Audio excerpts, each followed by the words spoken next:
नमस्कार दोस्तों, YouTube channel N universe 22 में आपका स्वागत है। आज हम इस वीडियो में आपके साथ डिस्कस करेंगे अल्ट्रासोनिक वेल्डिंग के बारे में। यह एक ऐसी वेल्डिंग प्रोसेस है जो सॉलिड स्टेट वेल्डिंग के अंतर्गत आती है। सॉलिड स्टेट वेल्डिंग वो होती है जिसमें हम बेस मटेरियल को उसके मेल्टिंग पॉइंट से कम टेम्परेचर पर उसको गर्म करते हैं और उसके बाद प्रेशर को अप्लाई करके वेल्ड को कंप्लीट कर लिया जाता है। वैसे तो सॉलिड स्टेट वेल्डिंग के अंतर्गत diffusion welding, friction welding, explosion welding आती हैं। तो इस वीडियो में हम डिस्कस करेंगे अल्ट्रासोनिक वेल्डिंग के बारे में कि इस वेल्डिंग को कैसे किया जाता है, इसकी एडवांटेज क्या है, डिसएडवांटेज क्या है और इसकी एप्लीकेशन क्या है। अगर हम बात करें कि इस वेल्डिंग को करने के लिए हमारी रिक्वायरमेंट क्या रहती है, सबसे पहले हमें पावर सप्लाई की ज़रूरत होती है जिसको हम अल्ट्रासोनिक वेल्डिंग जनरेटर भी बोल सकते हैं। और इस पावर सप्लाई का काम होता है जो लो फ्रीक्वेंसी इलेक्ट्रिसिटी या इलेक्ट्रिक पावर होती है जिसकी फ्रीक्वेंसी 50 से 60 हर्ट्ज़ के बीच में होती है, उसको हाई फ्रीक्वेंसी इलेक्ट्रिक पावर में कन्वर्ट करना। वो उसको चेंज कर सकता है 20,000 हर्ट्ज़ से 60,000 हर्ट्ज़ के बीच में।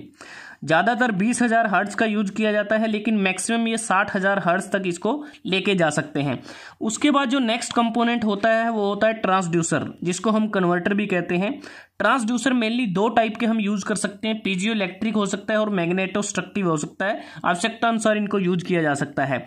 बात करते हैं कि ट्रांसड्यूसर का काम क्या होता है।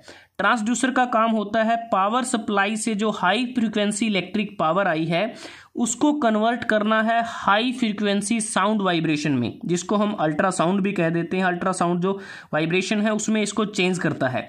उसके बाद जो नेक्स्ट कंपोनेंट है उसको हम कहते हैं बूस्टर। बूस्टर का काम होता है कि जो हाई फ्रीक्वेंसी साउंड वाइब्रेशन आए हैं उनके एम्पलीट्यूड को बढ़ाना, मतलब कि अल्ट्रासाउंड वाइब्रेशन को और बड़ा करना। अगर आप देखें यहाँ पर जो एम्पलीट्यूड है उसको और बड़ा कर दिया गया है, ये बूस्टर का काम होता है। क्योंकि हमें पता है कि जो higher the frequency of vibration, कि वाइब्रेशन की जितनी ज़्यादा फ्रीक्वेंसी होगी, जितना ज़्यादा एम्पलीट्यूड होगा, उतनी ही ज़्यादा एनर्जी हमारी ट्रांसमिट होगी, उतना ही एनर्जी ट्रांसमिट का हमारा रेट रहने वाला है। उसके बाद जो नेक्स्ट कंपोनेंट है जिसको हम हॉर्न कहते हैं, जिसको सोनोट्रोड के नाम से भी जाना जाता है, सोनोट्रोड के नाम से। हॉर्न का काम होता है कि जो हमारे पास जो वाइब्रेशन आई हैं, अल्ट्रासाउंड जो वाइब्रेशन आई हैं उसको फोकस करना, उसके साथ ही उसको डिलीवर करना उन वर्कपीस पर जिसको हमें वेल्ड करना है। और जो हॉर्न होता है, अगर हम बात करें, इसके आगे एक टिप लगी होती है। हॉर्न के आगे जो टिप लगी है जिसको हम ब्रेजिंग के द्वारा भी जोड़ सकते हैं, फिर उसको वेल्ड भी किया जा सकता है। अगर आप इस एरो से देखें कि किस प्रकार से ये वाइब्रेट करता है, क्योंकि जब हॉर्न वाइब्रेट करेगा उसके कारण दो जो सरफेस होंगे जिन्हें हमें ज्वाइन करना है आपस में रब करेंगे, और उनके रब करने से जो फ्रिक्शन होगा उस फ्रिक्शन से हीट जनरेट होगी और उस हीट के बाद उनका सॉलिड फ्यूजन होगा। अब जो हॉर्न की हमने बात की है इसके आगे एक टिप लगी होती है। वैसे अलग अलग शेप के हॉर्न हम यूज कर सकते हैं, आवश्यकता अनुसार। आप यहाँ डायग्राम में देख सकते हैं कि अलग अलग शेप के हॉर्न आपको नजर आ रहे हैं। उसके अलावा हॉर्न के आगे एक टिप लगा दी जाती है, और वो जो टिप का जो अगर हम बात करें जनरली स्फेरिकल कंटूर होता है जिसकी रेडियस 75 mm के बीच में रहती है। और वो जो टिप होती है वो हाई स्पीड स्टील की भी बनी हो सकती है, निमोनिक अलॉय की भी बनी हो सकती है। अगर हम बात करें, ये जो हॉर्न है बेसिकली हमारा टाइटेनियम का ये बना होता है। जो नेक्स्ट कंपोनेंट है जिसको हम एनविल बोलते हैं, एनविल पे हम उन वर्क पीस को रखते हैं जिन्हें हमें वेल्ड करना होता है, या कह सकते हैं कि वर्क पीसेस को रख सकते हैं, स्टैक कर सकते हैं वर्क पीसेस के। तो ये एनविल का काम रहता है। अगर हम बात करें कि जो अल्ट्रासोनिक जो वेल्डिंग होती है इसमें हमें वेल्डिंग के लिए जो एनर्जी की ज़रूरत होती है वो किस पे डिपेंड करती है। बेसिकली वो दो फैक्टर पे डिपेंड करती है कि हमें जिस वर्क पीस को वेल्ड करना है उसकी थिकनेस क्या है और उसकी हार्डनेस क्या है। इन दो फैक्टर पे हमारी जो energy required for ultrasonic welding वो उस पर डिपेंड करती है। अब बात करते हैं कि इसमें जो वर्किंग है वो किस प्रकार से होती है। सबसे पहले हम क्या करेंगे, जिन वर्कपीस को हमें वेल्ड करना है उसको हम एनविल के ऊपर रखेंगे, या फिर जो फिक्सचर हम यूज़ करते हैं उसके ऊपर इसको रखा जाएगा। और लैप ज्वाइंट फॉर्मेशन इसमें हम देखेंगे, जैसे आप डायग्राम में देख पा रहे हैं, लैप ज्वाइंट फॉर्मेशन इसमें होती है। उसके बाद हम जो हॉर्न है, हॉर्न को कॉन्टैक्ट में लेके आएंगे ताकि जो वर्कपीस हमने जिस पोजीशन पे रखे हैं एनविल पे उसी पोजीशन में वो रहें। तो एक प्रकार से हम फोर्स अप्लाई करेंगे। फोर्स को अप्लाई करने के अलग अलग तरीके हो सकते हैं। न्यूमेटिकली अप्लाई कर सकते हैं, हाइड्रोलिकली कर सकते हैं, या फिर किसी स्प्रिंग एक्चुएटेड डिवाइस का भी इस्तेमाल किया जा सकता है। और जैसा कि हम बात करें कि ये जो सेटअप आपको नज़र आ रहा है, एक प्रकार से ये सिम या स्पोर्ट वेल्ड हमें दे सकता है। अगर हमें इसके अलावा कोई और वेल्ड चाहिए, कि जैसे अगर हम बात करें कि हमें कोई एनुलर या फिर रिंग टाइप अल्ट्रासोनिक वेल्ड चाहिए, तो उस केस में जो फोर्स हम अप्लाई करेंगे उसको जो सिलेंड्रिकल टिप होगी उस पर उसको टेंजेंशियली हम उसको अप्लाई करते हैं ताकि हमें जो वेल्डिंग जो टिप होगी वहाँ पर टॉर्जनल वाइब्रेशन मिल सके। अदरवाइज हम सिम या फिर स्पोर्ट वेल्ड इसमें आसानी से कर सकते हैं। उसके बाद जैसे ही हमने प्रेशर को अप्लाई कर दिया है, प्रेशर को अप्लाई करने के बाद हम पावर को ऑन कर देंगे और उसके बाद पावर सप्लाई अपना काम करेगी। ट्रांसड्यूसर हमारी जो हाई फ्रीक्वेंसी जो इलेक्ट्रिसिटी है उसको हाई फ्रीक्वेंसी साउंड वाइब्रेशन में चेंज कर देगी। बूस्टर उसके एम्पलीट्यूड को इंक्रीज कर देगा। हॉर्न इसमें वाइब्रेट करना शुरू कर देगा। अब जो हॉर्न है वो डिलीवर करता है अल्ट्रासोनिक वाइब्रेशंस को मटेरियल पे ताकि उसको गर्म किया जा सके। और जो वाइब्रेशन मूव करती हैं वो 1 मिलीमीटर के डिस्टेंस से भी कम होता है जिस पे वो वाइब्रेट करती हैं। और ये अप एंड डाउन भी हो सकता है। अगर वर्टिकली अगर ये हॉरिजॉन्टल है तो ये साइड टू साइड ये वाइब्रेट करेगा।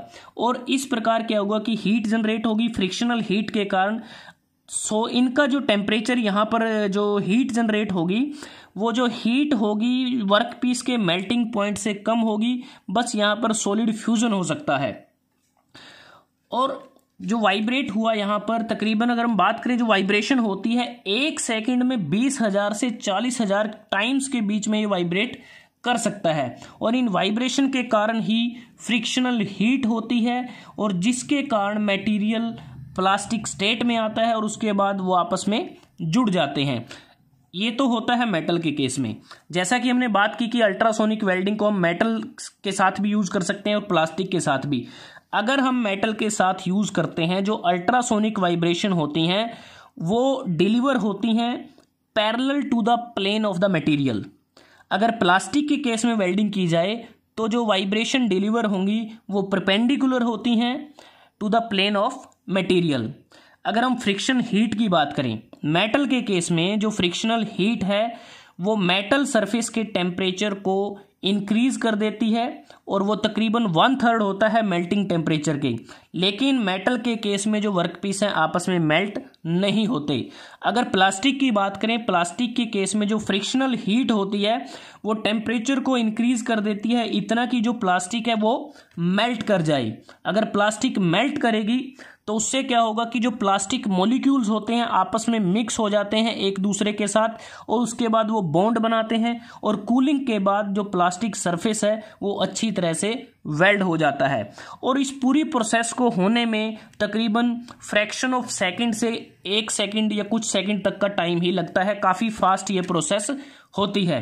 इसके अलावा अगर हम बात करें जो अल्ट्रासोनिक वेल्डिंग होती है इसमें वाइब्रेशन के कारण जो वर्कपीस के सरफेस के ऊपर जो ऑक्साइड लेयर होती हैं वो ब्रेक हो जाती हैं और उनके ब्रेक होने से जो हमें मेटल कांटेक्ट मिलता है और उससे हमें काफ़ी बढ़िया वेल्डिंग देखने को मिलती है।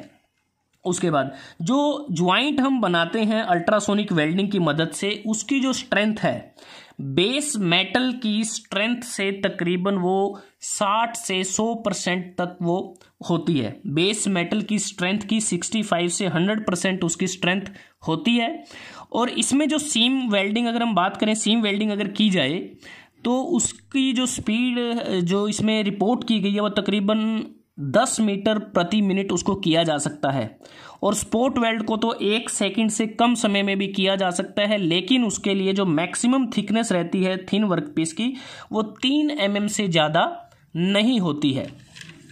अब बात करते हैं कि जो अल्ट्रासोनिक वेल्डिंग है इसकी कैपेबिलिटी की अगर हम बात करें अल्ट्रासोनिक वेल्डिंग की मदद से सिर्फ एक साइड पर ही वेल्ड किया जाता है और हमें कोई अलग से इलेक्ट्रोड की ज़रूरत नहीं होती। इसलिए क्या होता है कि हम जो थिक वर्कपीस को लेते हैं और एक थिन वर्कपीस को लेते हैं थिन वर्कपीस की जो थिकनेस है वो लिमिटेड रहती है, लेकिन जो थिक वर्कपीस होता है उसकी अनलिमिटेड थिकनेस हम बात कर सकते हैं हो सकती है, क्योंकि एक साइड से ये जॉइंट लगा सकता है। दूसरी बात, जो सरफेस कॉन्टामिनेंट्स होते हैं जैसे ग्रीस होता है, ग्रेफाइट होता है, या कोई इलेक्ट्रोलाइट अगर हमारा आ जाता है एट दैट टाइम, तो उसका कोई एप्रिशिएबल इफेक्ट नहीं होता हमारी वेल्ड की क्वालिटी पर। तो अब बात करते हैं कि जो अल्ट्रासोनिक वेल्डिंग है इसके एडवांटेज क्या रहते हैं। एडवांटेज सबसे पहला कि फास्ट प्रोसेस है, फास्ट प्रोसेस सेकंड्स में ही हो जाती है। दूसरी बात, एक सेफर प्रोसेस है, सुरक्षित ये एक प्रोसेस है, क्योंकि इस प्रोसेस को करते समय किसी प्रकार की कोई हमें फ्यूल की ज़रूरत नहीं है, कोई इसमें गैसेज रिलीज नहीं होती, तो इस प्रकार से ऑपरेटर को कोई दिक्कत नहीं है। अल्ट्रासोनिक वेल्ड से हमें स्ट्रॉन्ग और ड्यूरेबल वेल्ड हमें मिल जाता है। इस प्रोसेस को आसानी से ऑटोमेट किया जा सकता है, और जैसा हमने बात की थिन और थिक सेक्शन को हम एक दूसरे के साथ जोड़ सकते हैं। और इस वेल्डिंग को करते समय ना तो हमें कोई एज प्रिपरेशन बनाने की ज़रूरत, ना ही कोई फिलर मेटल की ज़रूरत, कोई फ्लक्स हमें नहीं चाहिए, सील्डिंग गैस की ज़रूरत नहीं होती। दूसरी बात, अल्ट्रासोनिक वेल्डिंग के द्वारा हम वाइड वैरायटी ऑफ मेटालिक और नॉन मेटालिक जो मटेरियल्स हैं, या कह सकते हैं कि डिसिमिलर मेटल्स को बड़ी आसानी से जोड़ सकते हैं। अब जो डिसिमिलर मेटल्स कैसे, अगर हम बात करें, जैसे कि हम एल्यूमिनियम को स्टील के साथ आसानी से जोड़ सकते हैं, एल्यूमिनियम को टंगस्टन के साथ जोड़ सकते हैं, एल्यूमिनियम को मोलिब्डेनम के साथ जोड़ सकते हैं, निकल को ब्रास के साथ जोड़ सकते हैं। इस प्रकार से डिसिमिलर मटेरियल को आसानी से जोड़ा जा सकता है। इस वेल्डिंग को करते समय टेम्परेचर दूसरी वेल्डिंग के मुकाबले भी कम रहता है, क्योंकि सॉलिड स्टेट वेल्डिंग होती है। हीट अफेक्टेड जोन इसमें कम रहता है, जिसके कारण सरफेस डिफॉर्मेशन भी कम होती है। अगर हम डिसएडवांटेज की बात करें, अब इस वेल्डिंग को करते समय हर समय वाइब्रेशन जनरेट होती है, तो कह सकते हैं कि जो प्रोडक्ट या जो हमारा वेल्ड रहता है हर समय वाइब्रेशन के साथ एक्सपोज रहता है। और इसमें कई बार जब हम थर्मोप्लास्टिक इलास्टोमर की वेल्डिंग करते हैं उसमें थोड़ी प्रॉब्लम्स आ जाती हैं। ये जो प्रोसेस होती है लैप ज्वाइंट तक ही सीमित रहती है, और इसमें हम स्मॉल और थिन पार्ट्स को ही वेल्ड कर सकते हैं, और कई बार जो वर्क पीसीज है वो एनविन के साथ भी बॉन्ड कर जाते हैं, और जो डेप्थ ऑफ वेल्ड है वो भी इस वेल्डिंग में कम रहती है। लेकिन जब हम सेम मटेरियल को वेल्ड करते हैं तो उस समय हमें कुछ अच्छे रिजल्ट नहीं मिलते। कह सकते हैं कि जब सेम मेटल्स को वेल्ड करते हैं, सेम टाइप की प्लास्टिक को वेल्ड करते हैं, तब भी हमें अच्छे रिजल्ट नहीं मिलते। ये इसका मेन लिमिटेशन है।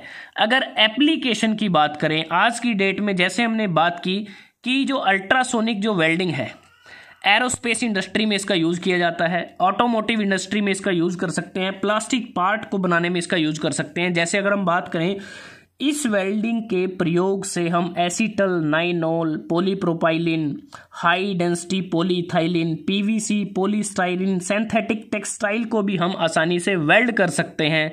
उसके बाद अगर हम बात करें जो इलेक्ट्रिक कनेक्शन, जब हम करंट कैरिंग डिवाइस के साथ उनको जोड़ सकते हैं, मोटर को, फील्ड कोयल को, कैपेसिटर को। इसके अलावा मेडिकल डिवाइसेस बनाने में इसका इस्तेमाल होता है, फिल्टर बना सकते हैं, वाल्व बना सकते हैं, फेस मास्क बनाने में भी इसका काफ़ी सारा यूज़ होता है। इवन पैकेजिंग इंडस्ट्री में इसका बहुत सारा यूज किया जाता है, फिल्म्स को बनाने में, ट्यूब्स को असेंबल करने में इसका यूज किया जाता है। इलेक्ट्रॉनिक कंपोनेंट की असेंबलिंग के दौरान भी इस वेल्डिंग का प्रयोग किया जा सकता है, जैसे कि हम डायोड और सेमीकंडक्टर को सबस्ट्रेट के साथ जोड़ सकते हैं, ट्रांसफॉर्मर, इलेक्ट्रिक मोटर। इवन अगर हम बात करें electric connection on computer circuit board पर भी हम इसको जोड़ सकते हैं। तो दोस्तों, आज हमने इस वीडियो में आपके साथ डिस्कस की सॉलिड स्टेट वेल्डिंग के अंतर्गत आने वाली महत्वपूर्ण वेल्डिंग अल्ट्रासोनिक वेल्डिंग। कैसे इसको किया जाता है, इसके एडवांटेज क्या हैं, डिसएडवांटेज क्या हैं और एप्लीकेशन क्या है। अगर वीडियो आपको अच्छा लगा आप इसको लाइक कर सकते हैं, शेयर कर सकते हैं अपने दोस्तों के साथ, स्टूडेंट्स के साथ, और एन यूनिवर्स 22 को सब्सक्राइब करना ना भूलें। जल्दी हाजिर होते हैं एक नई वीडियो के साथ। तब तक के लिए धन्यवाद। आपका दिन शुभ रहे।